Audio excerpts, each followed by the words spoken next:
దేవుని నామమునకు మహిమ కలుగును గాక. ప్రభునందు ప్రియులరా, మన ప్రభువు రక్షకుడునైన క్రీస్తు యేసు పరిశుద్ధ నామములో మీ అందరికీ శుభములు. 19వ తేదీ ఏప్రిల్ మాసము 2025వ సంవత్సరం. ఈరోజు దేవుడు నిన్ను ప్రేమించి నీకిస్తున్న అద్భుతమైన వాగ్దానము, ఇదిగో ఈ మనుష్యుడు, ఇదిగో ఈ మనుష్యుడు. యోహాను సువార్త 19వ అధ్యాయము 5వ వచనం. పూర్తి వచనము ఈ విధంగా ఉంది: ఆ ముండ్ల కిరీటమును ఓదారంగు వస్త్రమును ధరించిన వాడై యేసు వెలుపలికి రాగా పిలాతు ఇదిగో ఈ మనుష్యుడు అని వారితో చెప్పాను. ఇది వాగ్దానం. ఈరోజు 19వ తేదీ, రేపు 20వ తేదీ. మరి దేవుని మహాకృపను బట్టి పునరుద్ధాన ఆదివారపు పండుగ, ఈస్టర్ పండుగ మనము జరిపించబోతున్నాం. ఫర్వానియాలో గంటకి ఆరాధనలు ఉంటాయి. మిమ్మల్ని అందరినీ ప్రేమపూర్వకంగా ఆహ్వానిస్తున్నాం. దేవుడు ఎంతో గొప్పవాడు. మరి మన జీవితాల్లో అంటే ఒక్క మాటలో మీకు చెప్పాలంటే, మరణము అంటే ఏంటంటే మన తల్లిదండ్రులు. అర్థం ఏంటంటే ఖచ్చితంగా మన తల్లిదండ్రులు మనకి ముందున్నవారు, మన బిడ్డలు మన తర్వాత ఉన్నవారు. అంటే మధ్యలో మనం వస్తాం, మధ్యలో వెళ్ళిపోతాము అని కాదు. మన తల్లిదండ్రులు మరణం, మనము జీవం, మన బిడ్డలు తర్వాత జీవం, మనం మరణం. కాబట్టి చాలా ఇది ఒక సైకిల్ వంటిది. అదే విధముగా ఇంకొక మాటలో చెప్పాలి అంటే, పునరుద్ధానం అంటే ఏవీ కాదు. ఒక టేబుల్ మీద ఎదురు బుదురుగా గొంగలి పురుగు, సీతాకోక చిలుక నిలబడి సీతాకోక చిలుక అడుగుతుంది, ఏమని తెలుసా? ఎంత అసహ్యంగా నువ్వు ఎలా ఉన్నావు అని గొంగల పురుగుని. అప్పుడు గొంగల పురుగు చెప్తుంది, 1 సంవత్సరము ఆగాక నన్ను చూడు అని చెప్పి. అది పునరుద్ధానం. కనుక మన జీవితంలో ఈరోజు ఉన్న స్థితిని బట్టి ఎదుటి వాళ్ళని ఏ రోజు నిందించకూడదు. ఈరోజు ఉన్న స్థితిని బట్టి ఏ రోజు కృంగిపోకూడదు. ఖచ్చితంగా నీ రాబోయే దినము దేవుడు నీ పట్ల గొప్ప ఉద్దేశం కలిగి ఉన్నాడని, గొప్ప ప్రణాళిక కలిగి ఉన్నాడని, ఒక గొంగలి పురుగు ఏ విధంగా సీతాకోక చిలుకగా మారుతుందో ఖచ్చితంగా దేవుడు నీ జీవితాన్ని సరిచేయగలవాడని, అదే పునరుద్ధాన పండుగ. కనుక ఈరోజు మనం నేర్చుకుంటున్న వాగ్దానము, వాక్యము, ఇదిగో ఈ మనుష్యుడు. ఒకసారి ఇంగ్లీష్ వెర్షన్ మనం చూస్తే జాన్ చాప్టర్ 19 verses 5. నేను న్యూ లివింగ్ ట్రాన్స్లేషన్ చదువుతున్నాను. Then Jesus came out wearing the crown of thorns and the purple robe. అంటే ఆయన ముండ్ల కిరీటము ధరించిన వాడే. ఊదా రంగు వస్త్రము అన్నారు, అది వంగపండు రంగు.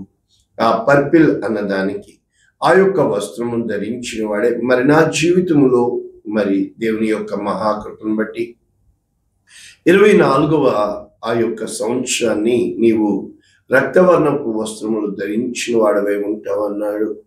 అనేకమైన పాఠాల గుండా దేవుడు నన్ను శ్రమల గుండా, ఇరుకు మార్గం గుండా నడిపించాడు. ఖచ్చితంగా నీ వస్త్రపు రంగును కూడా దేవుడు ఆ రోజున వంగపండు రంగు అంటే అది రాయల్ రోబుకి సూచనగా ఉంది.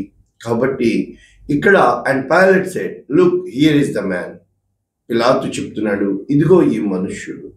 దాని భావము ఏమిటి, ఈ మనుష్యుడు అన్న కథ ఏమిటి అని మనము వాక్యలోకి వెళ్తే యోహాను సువార్త 18:38వ వచనం. ఇక్కడ మనకి చెప్పబడుతుంది, యూదుల యొద్దకు తిరిగి వెళ్ళి పిలాతు చెప్తున్నాడు, ఇతని యందు ఏ దోషము నాకు కనబడలేదు. ఇవే మాటలు మళ్ళా ఇప్పుడు 19వ అధ్యాయము 4వ వచనంలో పిలాతు మళ్ళా వెలుపలికి వచ్చి, ఇదిగో ఈయన యందు ఏ దోషము నాకు కనబడలేదని మీకు తెలియనట్లు ఈయనను మీ యొద్దకు వెలుపలికి తీసుకొచ్చు.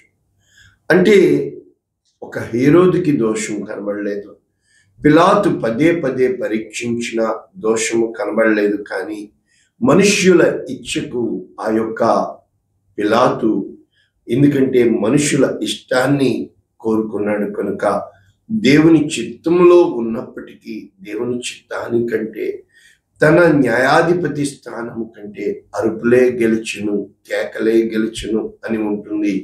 కనుక మన జీవితంలో చాలాసార్లు మనుషులు దేన్ని కోరుకుంటారో నేను అనుభవపూర్వకంగా చూశాను. గుంపునే కోరుకుంటారు, ఒక్క మాటలో అనేస్తారు, అయ్యా నువ్వు చేసింది మాకు తెలుసు, కానీ మేము మనుషులం కదా, మనుషుల దగ్గరికే పోతాం, మనుషుల పద్ధతులకే పోతాం. కాబట్టి ఏ రోజు కూడా నీవు నలుగురిలో 4 విధాలుగా ఉండొచ్చు, కానీ నలుగురిలో ఒక్కడిగా, నలుగురిలో ఒక ఉన్నతమైన వ్యక్తిత్వం గలవాడిగా ఉండాలి అంటే నా మాటలు నీకు అర్థమవుతాయి. ఇదిగో ఈ మనుష్యుడు. కారణం ఏంటంటే ఈ యొక్క 19వ అధ్యాయం 1వ వచనం, పిలాతు యేసును పట్టుకుని కొరడాలతో కొట్టించాను. ఆ యొక్క విప్పింగ్ సీన్ మనం చూస్తున్నప్పుడు ఎన్నిసార్లు పెట్టుకుని ఈరోజు నేను పరిశుద్ధాత్మతో నింపబడ్డానికి కారణం ఆ కొరడాలతో కొట్టబడిన ఆ యొక్క చిత్రము, గుండెలు.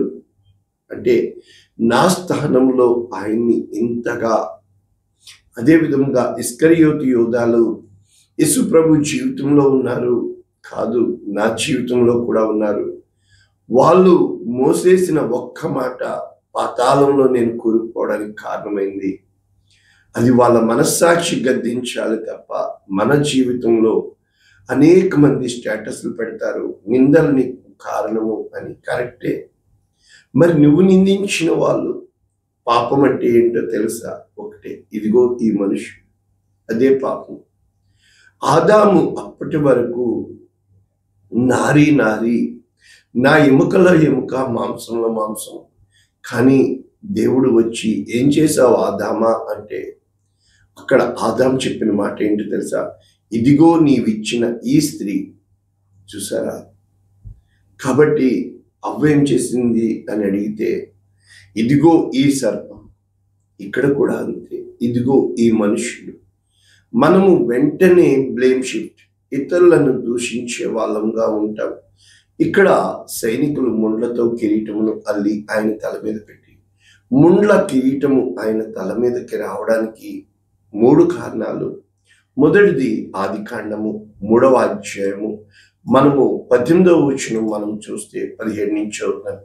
ఆదాముతో నీ భార్య మాటలని తినవద్దు అని ఆజ్ఞాపించిన, నువ్వు తిన్నావు కనుక నీ నిమిత్తము ఈ నేల శపించబడేను.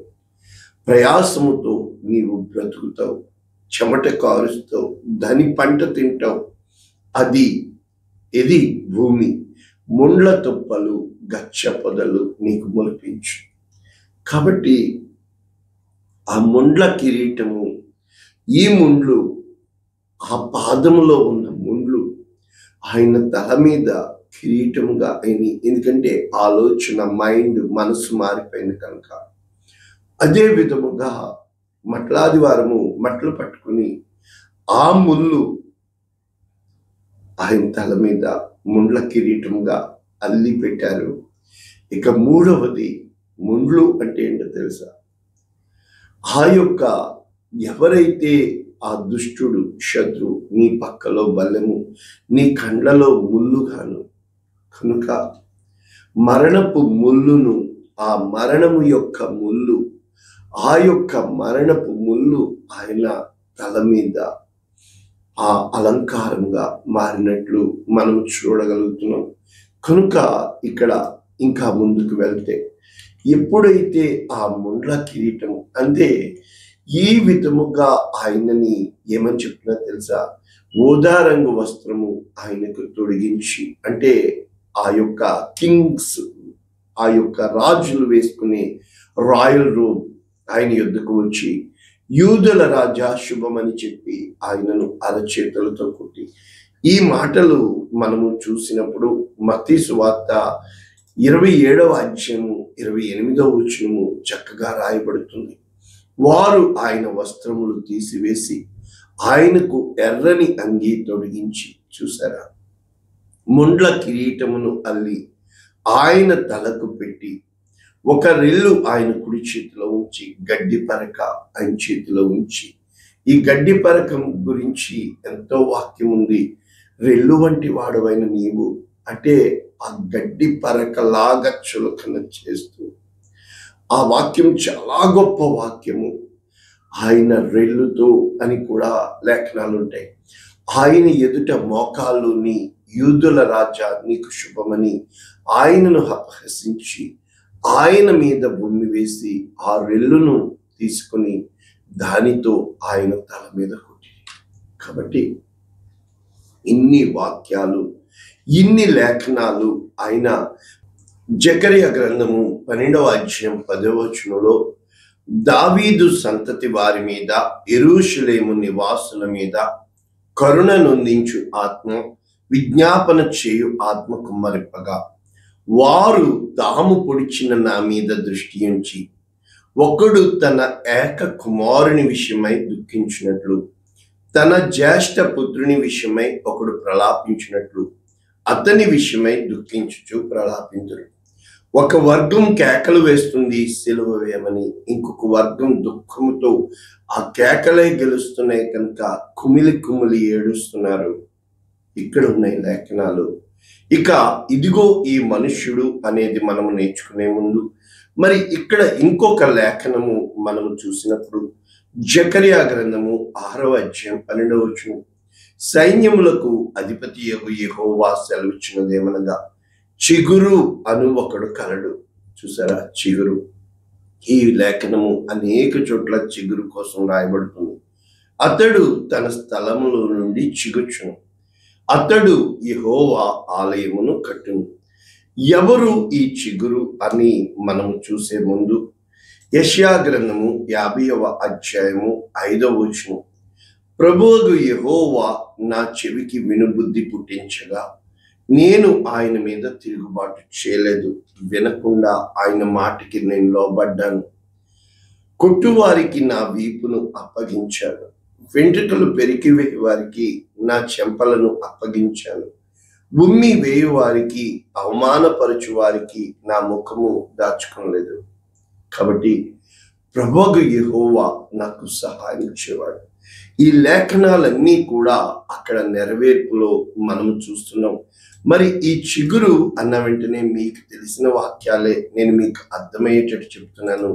యెషయా గ్రంథము 53వ అధ్యాయము, లేత మొక్క వలె, ఎండిన భూమిలో మొలిచిన మొక్క వలె ఈ చిగురు ఏ విధముగా ఈ మనుష్యుడు అంటే అక్కడ ఇంగ్లీష్లో స్టేట్మెంట్ ఎంత చక్కగా వాళ్ళు రాశారు అంటే పైలట్స్ డిక్లరేషన్, పిలాతు యొక్క ఆ ప్రకటన ఏ విధంగా ఉంది.